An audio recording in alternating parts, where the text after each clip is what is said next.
नमस्कार and welcome to अतिथि.com। हमारे आज के मेहमान सिनेमा के और ख़ास तौर पर हिंदी सिनेमा के हर पहलू को बारीकी से समझते हैं और उस पर लिखते भी हैं और फिल्में भी बनाते हैं।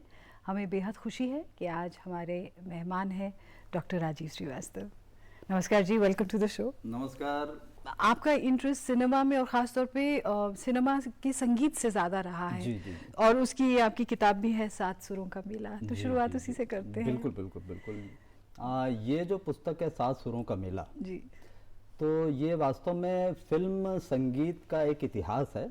लेकिन इतिहास फिल्म म्यूजिक में जो लिटरेचर है, साहित्य है उन गीतों में जी, और जो लोक तत्व है, जो फोक जिसको हम कहते हैं, और कम्युनिकेशन जो उसका एक मेथड है, उसके बारे में उस एंगल से ये किताब लिखी गई है। 1931 आपको मालूम है कि पहली बोलती फिल्म आलम आरा आई थी। जी बिल्कुल। उसी से संगीत भी प्रारंभ हुआ था फिल्मों में।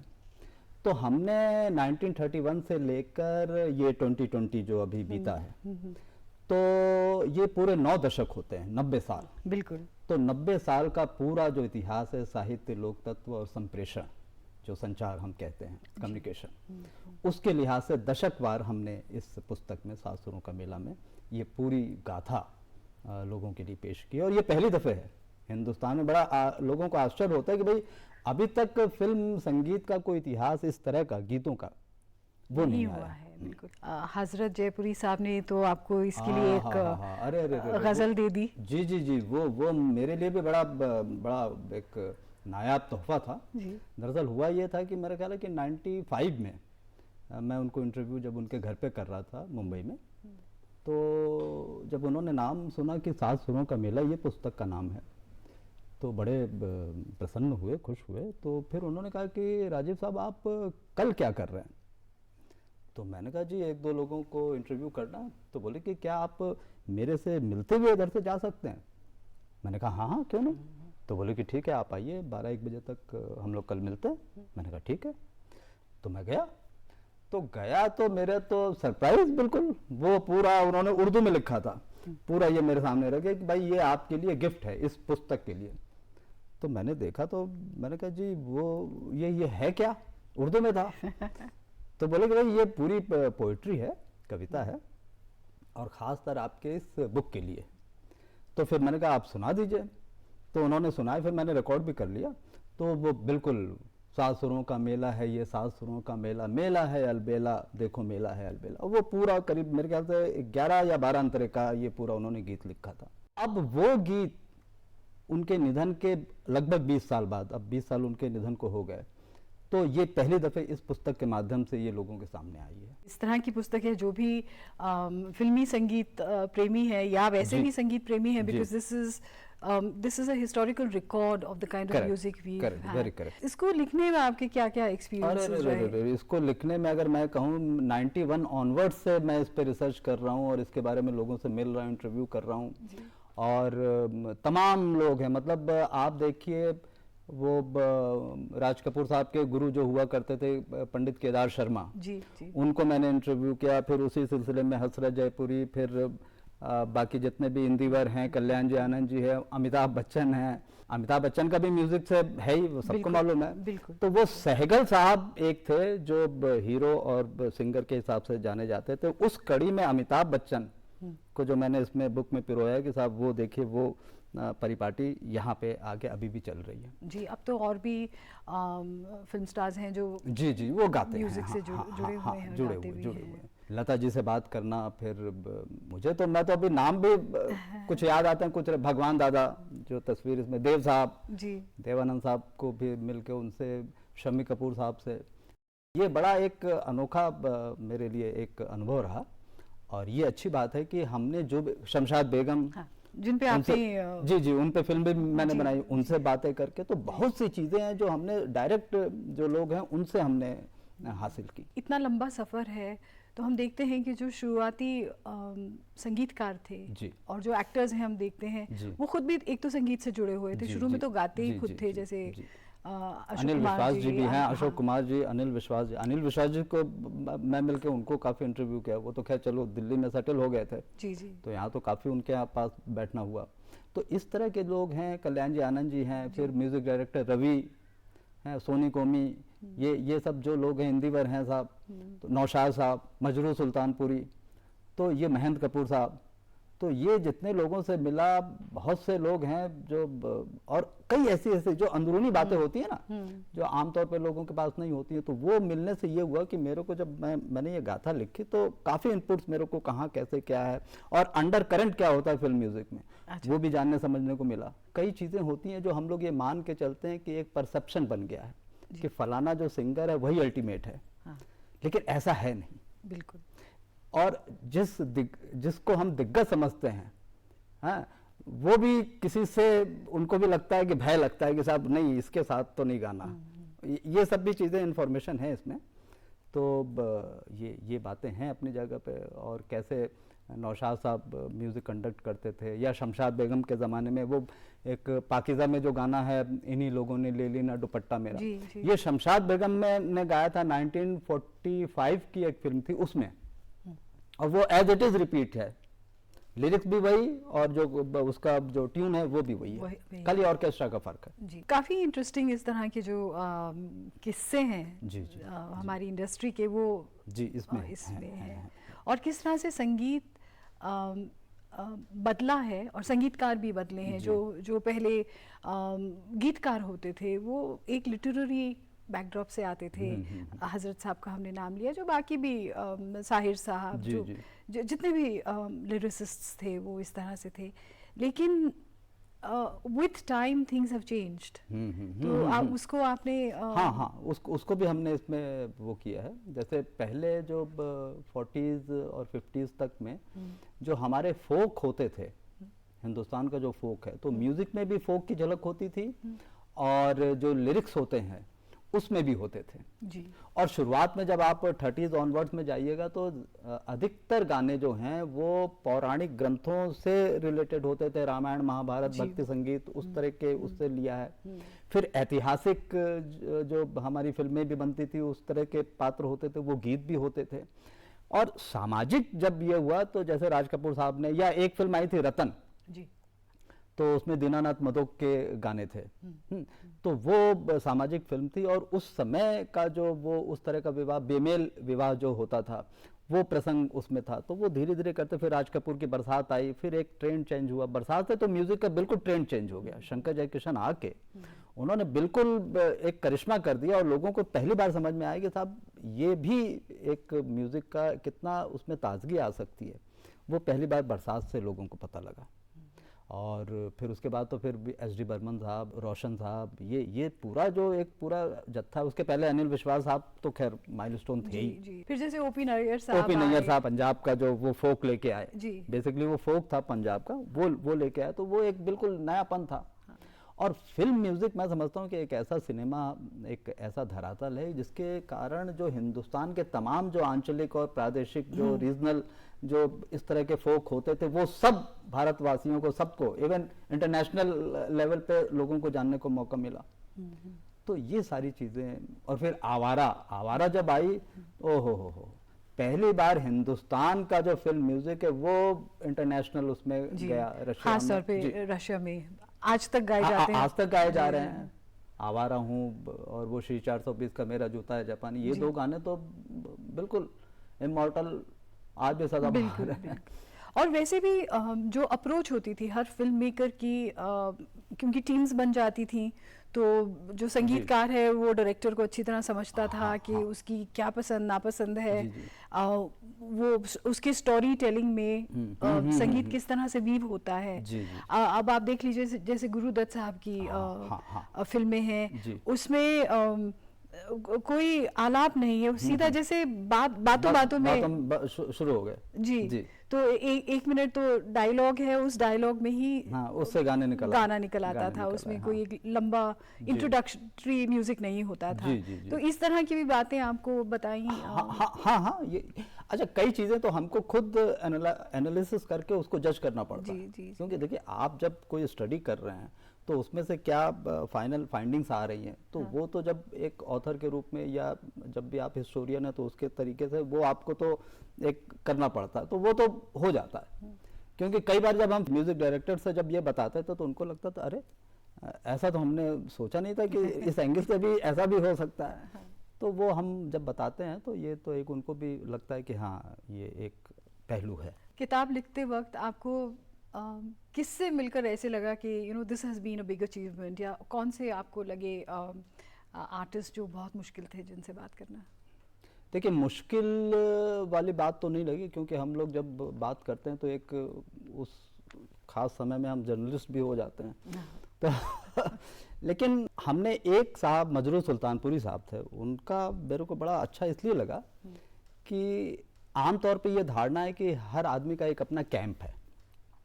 जैसे मजरूर सुल्तानपुरी हैं तो पता लगा कि भाई एस डी बर्मन के साथ भी उन्होंने काम किया, नौशाद साहब के साथ भी काम किया, और लेकिन राज कपूर के साथ उन्होंने काम नहीं किया। जब मैंने उनसे बात की तो कई सिंगर्स की बात आई तो मुझे बड़ा अच्छा लगा और आश्चर्य भी हुआ। तो उन्होंने कहा कि जो अगर हम एक ऐसा सिंगर लें जो कि फील करके गाता हो और जो गाने में बात कही गई उसको एज इट इज प्रोड्यूस करता है, तो उसमें उन्होंने मुकेश का नाम लिया।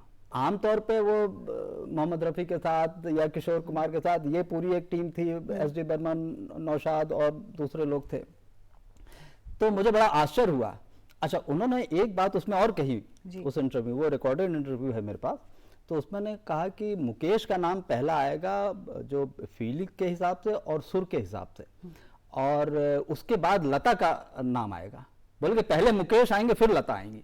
तो मैंने उनको हंसते हुए कहा, मैंने कहा ये तो कंट्रोवर्सी हो जाएगी, फिर आपको ऐसा नहीं लगता कि लता मंगेशकर नाराज हो जाएंगी? बोले कि नहीं नहीं, जो फैक्ट है वो मैं कह रहा हूँ। तो ये मैंने देखा कि वो इम्पार्शल होके बोल रहे थे। अगर वो अपने ग्रुप का या खेमे का ख्याल रखते तो वो क्यों बोलते?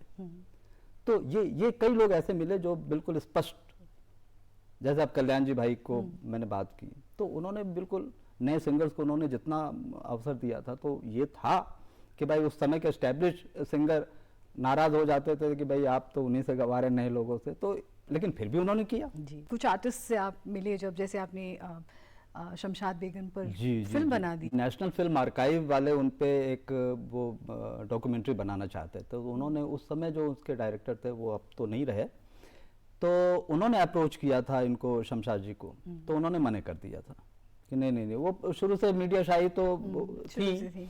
तो बाद में उनको कहीं से पता लगा कि मेरे बड़े अच्छे घरेलू संबंध है वहाँ, तो उन्होंने मेरे से कहा कि अरे डॉक्टर साहब वो आप उनको ज़रा देखिए, अगर कुछ आर्काइव के लिए हो जाएगा तो। मैंने कहा ठीक है मैं बात करता हूँ। तो फिर मैंने बात की, और उनके दामाद शमशाद बेगम के वो कर्नल योगराज रत्रा, तो वो भी थे, तो बात हुई। तो मैंने कहा कि भाई ये आर्काइव के लिए बन रहा है और आगे आने वाली जनरेशन के लिए ये है। तो वो शमशाद जी ने मेरे से कहा कि भाई अगर आप ये फिल्म बनाएंगे तो मैं कंफर्टेबल हूँ आपके साथ, फिर मैं करूँगी। तो मैंने बताया उनको, बोले कि अरे तो क्या बात है, आप अपने डायरेक्शन में बनाइए, ये ठीक है। उन्होंने फिर बाकायदे राइटिंग मेरे को दिया, फिर मैंने काम शुरू किया।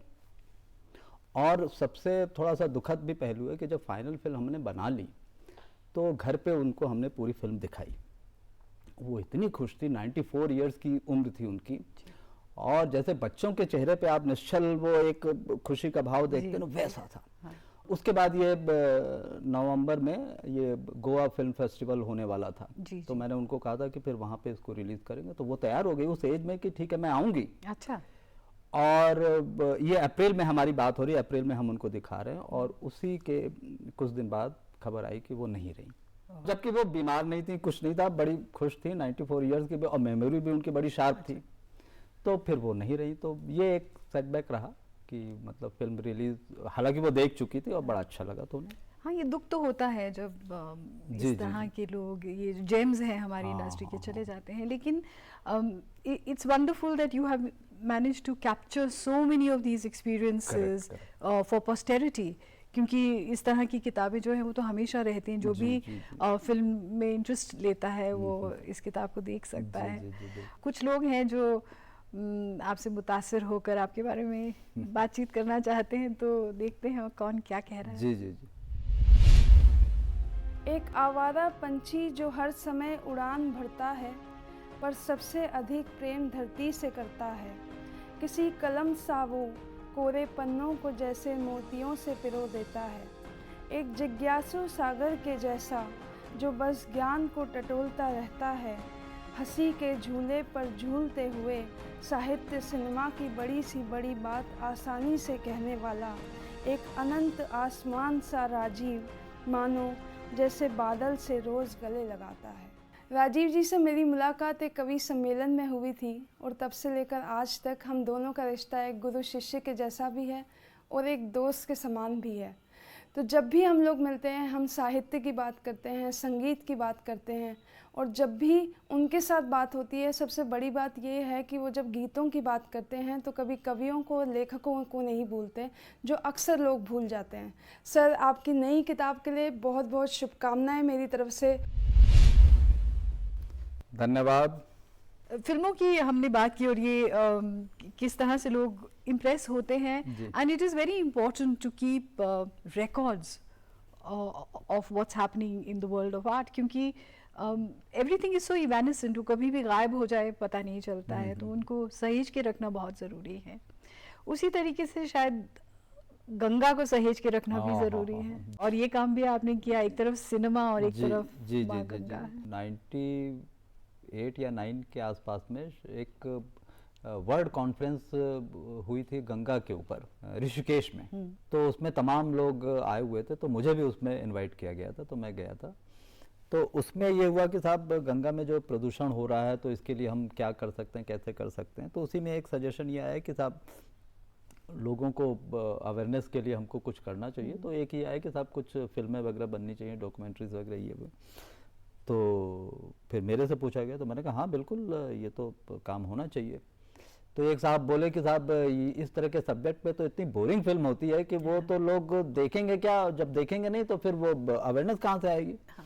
तो मैंने उनको कहा कि नहीं, हमारा जो एक प्लानिंग है मेरी है वो ये है कि इस हिसाब से उसको बनाएं, म्यूजिकल हम बनाएं, उसमें गानों के इनपुट रखें, जो फिल्मों में गंगा से रिलेटेड गाने हैं उनको हमने लिए, तमाम लोगों से इंटरव्यूज किए और उसको पिरो के फिर अमीन सयानी साहब से हमने कमेंट्री करवाई।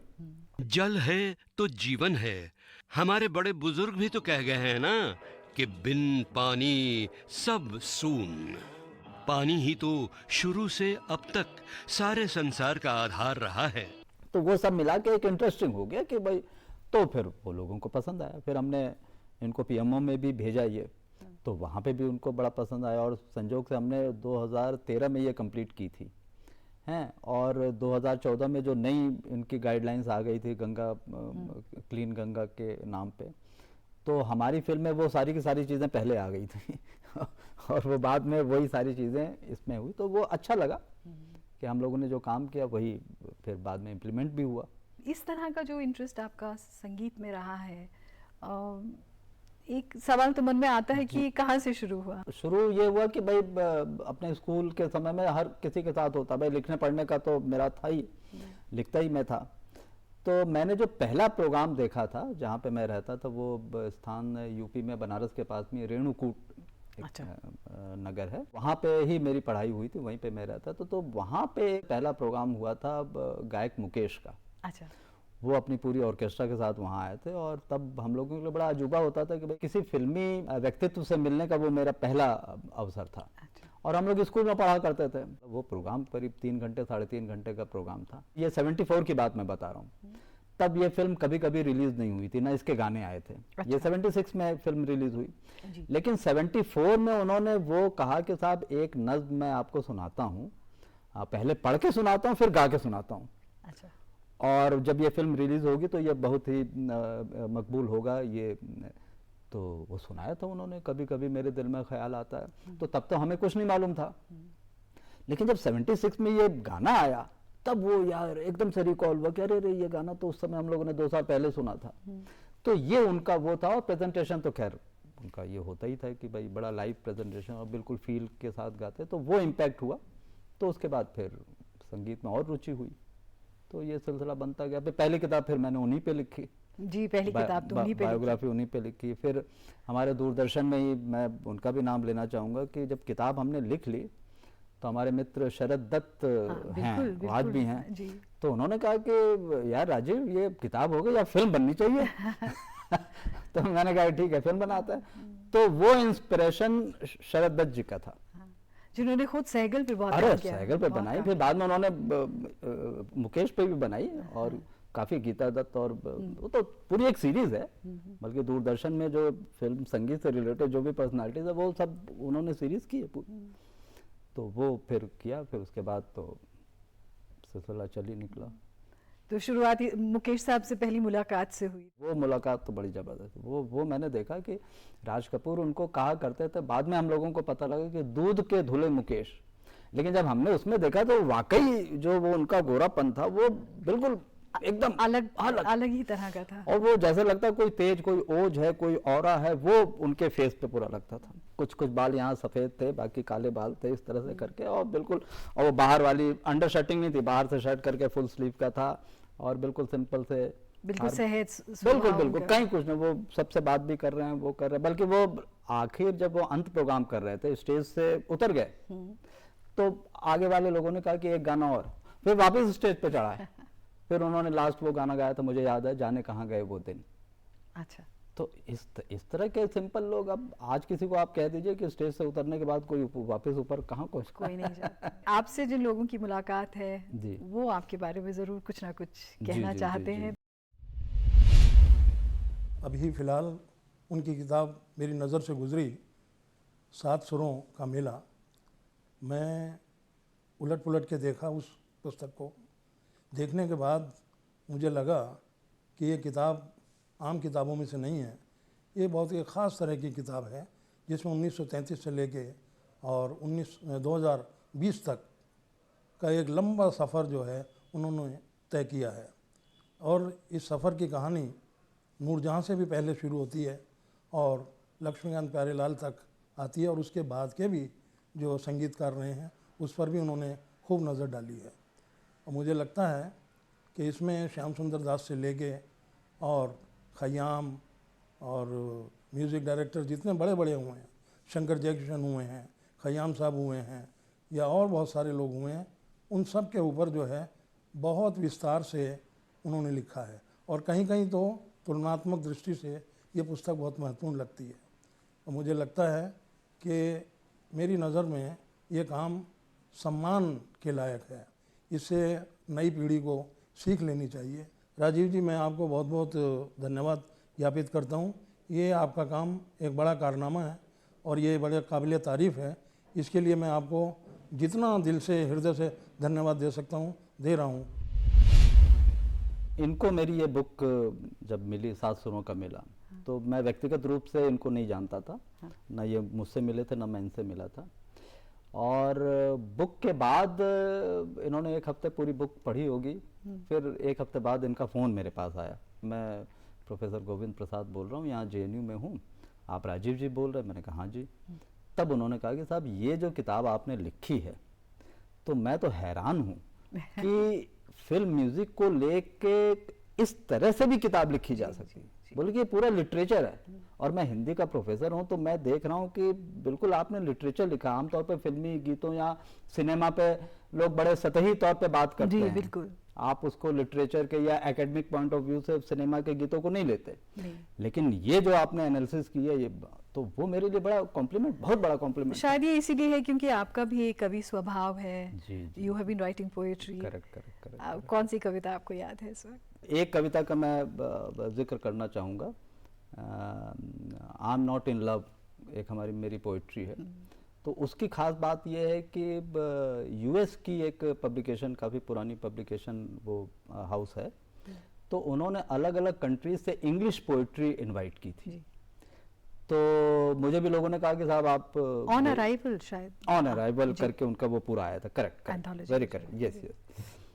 तो उसमें मैंने ये I am not in, believe me, trust me, I am not in love जी, तो वो मैंने भेजी। तो और वो उसमें कई लेवल पे उनका वो सिलेक्शन प्रोसीजर होता, तो वो सेमीफाइनल करके उसमें आ गई। फिर उसका वो पूरा एक बना के उन्होंने मेमेंटो बना के वो सब मेरे को भेजा, तो मुझे बड़ा अच्छा लगा। ओरिजिनली आपने इंग्लिश में लिखा? जी, ओरिजिनली हमने इंग्लिश में लिखा था और वो वहाँ पे मतलब सेमीफाइनल के लेवल तक जाके वहाँ पे सेलेक्ट हुआ।